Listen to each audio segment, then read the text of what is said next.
எக்ஸின் 10% ஒய்யின் 20%க்கு சமம் எனில் எக்ஸ் ஈஸ்ட் ஒய்யின் மதிப்பை கண்டுபிடி. 4 ஆப்ஷன் கொடுத்துருக்காங்க. இப்போ சொல்யூஷன் பார்ப்போம்.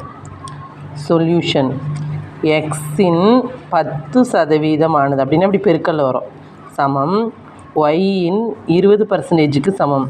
இப்படி சமம்னு கொடுத்துட்டா நம்ம அடுத்து என்ன எழுதணும்? எக்ஸு ஈஸ்ட்டு ஒய்ன்னு எழுதணும்.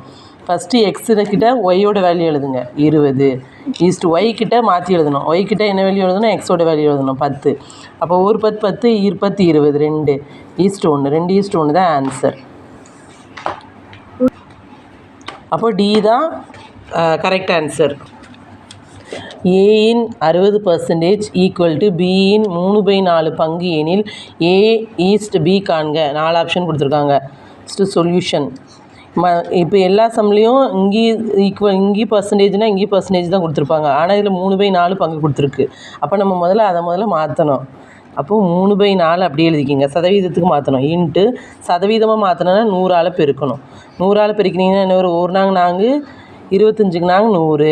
அப்போது 3 25 பெருக்கினீங்கன்னா 75%. அப்போ பியோட வேல்யூ நம்ம கண்டுபிடிச்சாச்சு. பிக்கு என்னது 75%ன்னு கண்டுபிடிச்சாச்சு. இப்போ எப்பவும் போல தான் ஏக்கு எவ்வளோ 60%ன்னு சொல்லியிருக்காங்க. அப்போ ஏ பெருக்கல் 60% ஈக்குவல் டு பி பெருக்கல் 75%. இப்படி சமம்னு கொடுத்துருந்தா நம்ம அடுத்து என்ன செய்யணும்? ஏ ஈஸ்ட் பி கேட்டிருந்தாங்கன்னா ஏ ஈஸ்ட் பி அப்படின்னு போட்டு ஏ பக்கத்தில் பியோட வேல்யூ எழுதுங்க 75 ஈஸ்ட்டு பி பக்கத்தில் என்ன இருக்குது 60. இது 5ஆவது படம் நீங்கள் 15 5 75, 5 5 50, 11 5 55, 12 5 60. அதுக்கப்புறம் அடிங்க. அதுக்கப்புறம் அடிச்சிங்கன்னா 3 5 என்ன 5 3 15 4 3 12. அப்போ இதுதான் ஆன்சர். இது ஆப்ஷனில் எங்கே இருக்குன்னு பாருங்கள், சியில் இருக்குது. அப்போ சி தான் ஆப்ஷன் ஆன்சர். இப்போ அடுத்த சம் பாருங்கள். ஏயின் 2/3 பங்கும் பியின் 75%ம் சமம் எனில் ஏ ஈஸ்ட் பி காண்க. 4 ஆப்ஷன் கொடுத்துருக்காங்க. சொல்யூஷன் பார்ப்போம். ஃபஸ்ட்டு இதில் பர்சன்டேஜாக இருக்குது, ஆனால் இதில் பங்குன்னு இருக்குது. அப்போ ஏக்குள்ளே தான் நம்ம பர்சன்டேஜாக மாற்றணும். அப்போ என்ன பண்ணணும்? முதல்ல 2/3 எழுதிக்கோங்க. பர்சன்டேஜாக மாற்றணும்னு என்ன செய்யணும்? அது கூட 100 போட்டு பெருக்குங்க. இது இதால் பெருக்க முடியுமா? முடியாது, அடிக்க முடியாது. அப்போ நாங்கள் என்ன பண்ணுங்கள்? 200/3%ன்னு அப்படியே வச்சுக்கோங்க. இப்போ இது பி, ஏன்னா ஏக்குள்ளே தானே, ஏக்குள்ளது கிடச்சிருச்சு.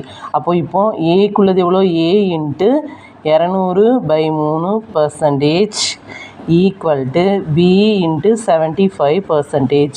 இப்போ ஏ ஈஸ்ட் பி கேட்டிருந்தா என்ன செய்யணும்? ஏ ஈஸ்ட் பி இது ஏ கிட்ட பியோட வேல்யூ எழுதுங்க 75%. பி கிட்ட ஏயோட வேல்யூ எழுதுங்க எவ்வளோ? 200/3. இப்போ இதை அடிக்கலாமா? இப்போ என்ன செய்யணும்னா இங்கே இருக்க வகுத்தலில் இருக்கிறது இங்கே பெருக்கல்ல போகும். அப்போ 75 × 3 ஈஸ்ட்டு 200ன்னு மாறும். அதுக்கடுத்து என்ன ஆகும்? 75 3 பெருக்கிறீங்கன்னா 225 ஈஸ்ட்டு 200.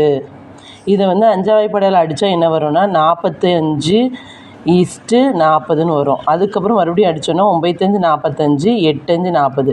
அப்போது 9 ஈஸ்ட் 8 தான் ஆன்சர். இது ஆப்ஷனில் எங்கே இருக்குதுன்னு பாருங்கள், 7 இருக்குது. அப்போ ஏ தான் answer correct. 20% of A plus B equal to 50% of A minus B எனில் ஏ மற்றும் பியின் விகிதம் காண்க. ஆப்ஷன் கொடுத்துருக்காங்க.